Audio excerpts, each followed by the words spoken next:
అదే అక్కడ బాంబులు తయారు చేస్తున్నమాట మేము. ఏ బాంబులు? అణుబాంబులా? అణుబాంబులు ఇంకా అదొకటి అనలేదు, సంతోషం.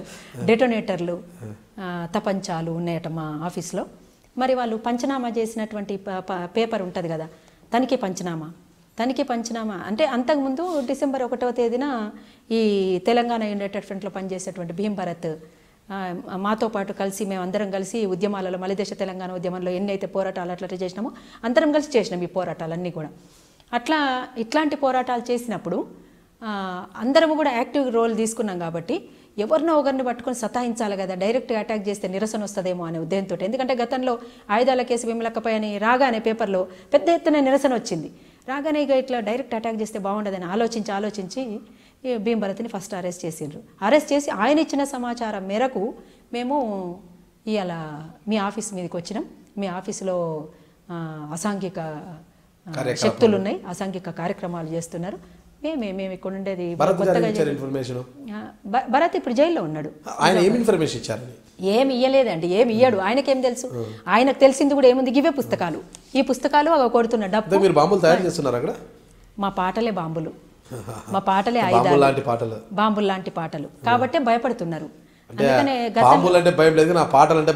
అంతే కదా దాని అర్థం. ఇప్పుడు అట్లాంటి వాళ్ళు పాడకుండా ఉండడం కోసమే శక్తి ఉంది కదా. ఇప్పుడు 3 గంటల ఉపన్యాసం ఇచ్చినా లేని శక్తి ఒక పాటతోటి 3-4 నిమిషాల పాటతోటి అవతల వ్యక్తిని గిలగిల కొట్టుకునేటట్టుగా చేయొచ్చు మనం. అందుకని ఆ రకమైనటువంటి మా పాటల ద్వారానే మేము చైతన్యం చేస్తామనే ఉద్దేశంతో కుట్ర చేసి పాటల ద్వారానే ఉద్యమాల వైపు కూడా నడిపిస్తారు. అంతే కదా. ఇప్పుడు పాటలు విని వచ్చేటోళ్ళు వస్తున్నారా చేస్తున్నారా అనేటువంటిది వాళ్ళ ఇష్టం.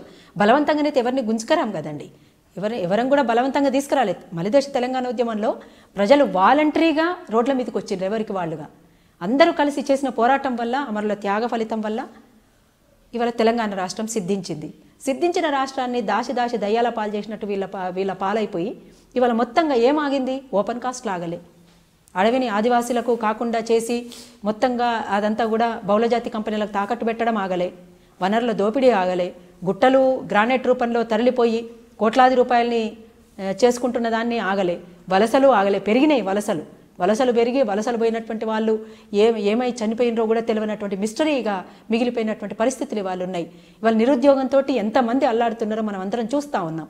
ఇప్పుడు ఉద్యోగాలు రాక అల్లాడిపోతున్నారు. ఇప్పుడు KG to PG ఉచిత విద్య అన్నారు, ఇప్పటివరకు విద్య అనేటువంటిది అందుబాటులో లేనటువంటి ఎంతో బలంగా ఉన్న వృద్ధి రేటు బాగా సాధిస్తామని చెప్తున్నారు. తెలంగాణలో వలసలు ఉన్నాయంటారా?